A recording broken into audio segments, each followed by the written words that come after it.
to talk about the psychology of all of this. And with due respect, Governor, and I understand your role and I understand the position you're in, but I think there's been some damage over the last few weeks in terms of the psyche of our people with respect to some of the announcements that have been made by your office, particularly with reference to impending layoffs or layoffs and reductions in forces and things of that nature. And I'm trying to reconcile that with the floating of this bond in order to pay the tax refunds. And people have asked me about it.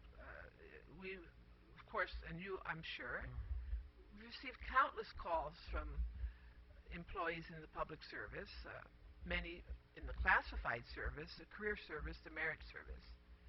Very, very concerned. And I want to ask you, will this bond have any impact on not laying off these employees or reducing the ranks of the current workforce in the government? Senator Guthrie, that's a good question. And first of all, let me tell you, I know that. I feel one of the worst things to do is to let someone go. And I'm trying, and with this administration, we'll try to keep it as minimized as possible. And we're going to ensure that those that are laid off, that we will give them all the support we can do in terms of retraining, in terms of job placement. There are programs that AHRD has, even in terms of incentivizing, where there's partial subsidies for reemployment if businesses are willing to hire. But that being said, some of the difficult decisions that this administration is making and will be making is for moving forward. It is to ensure that we never get back into where we are today. The bond proposal is to pay for prior year obligations. So it is a two-pronged attack.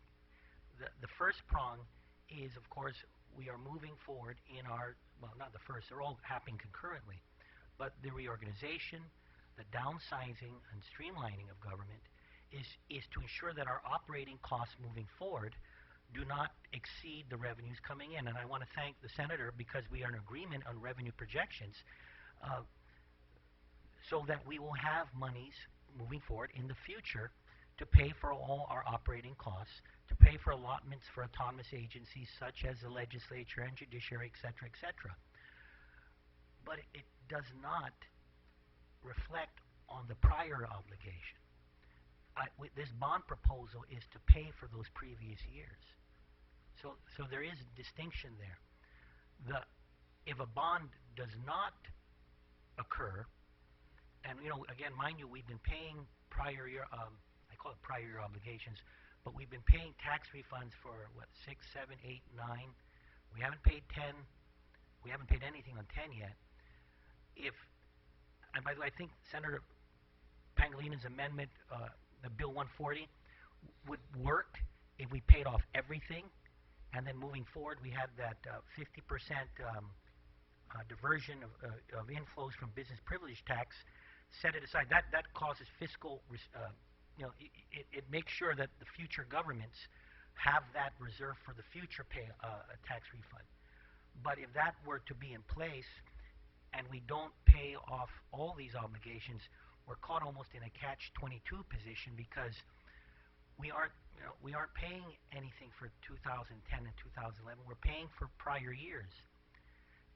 We would be in a more difficult position in either not paying any tax refunds at all or making some cuts on what we ratified on operating costs for the fiscal year to pay for something for 6, 7, 8, or 9. So it's a difficult position when you're in a hole this deep, and we're trying to get out of it. And I can tell you, we want to move with you folks, and we're going to try to make the pain as least painful as possible. Right now, the whole GovGuam workforce is concerned. I know it. I can feel it. I want this to move forward. We stabilize this government, that when this is all done with, those that are currently employed will feel secure in their jobs, will feel secure that they have the necessary resources in terms of equipment available, supplies, that their power bills are being paid, and that their operational requirements and needs will be met. Governor, you know, my thinking here is that, and of course the news reported it today. It's very clear. It's on the front page of PDN. We've lost about 1,500 jobs in the last few months. And I don't know if there are jobs out there, even with all the programs that your team is talking about, you know, the job retraining and all of this. I'm not sure the jobs are there. So if, in fact, these employees are let go or furloughed or laid off, I cannot assume that they would transfer into productive employment elsewhere at this time because of the state of the economy. If the economy was doing better, then yes, maybe the jobs would be out there and there would be less of an impact. But I don't see that, and I certainly don't see it with the buildup because of the delays and the unknowns about the buildup. So what I'm trying to share with you is, yes, the bond is something that may not address this at all. And that's basically what you're saying. It's not designed to address this problem.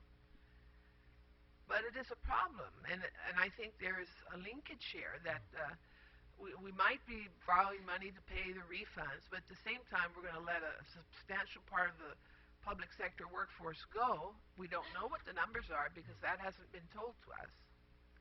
And there's a lot of speculation out there by that. It's having a great psychological impact on the people, our people, people of Guam. It's having a great psychological impact on the economy. You know, Governor, you come from a business background. All of us move around in the community. The economy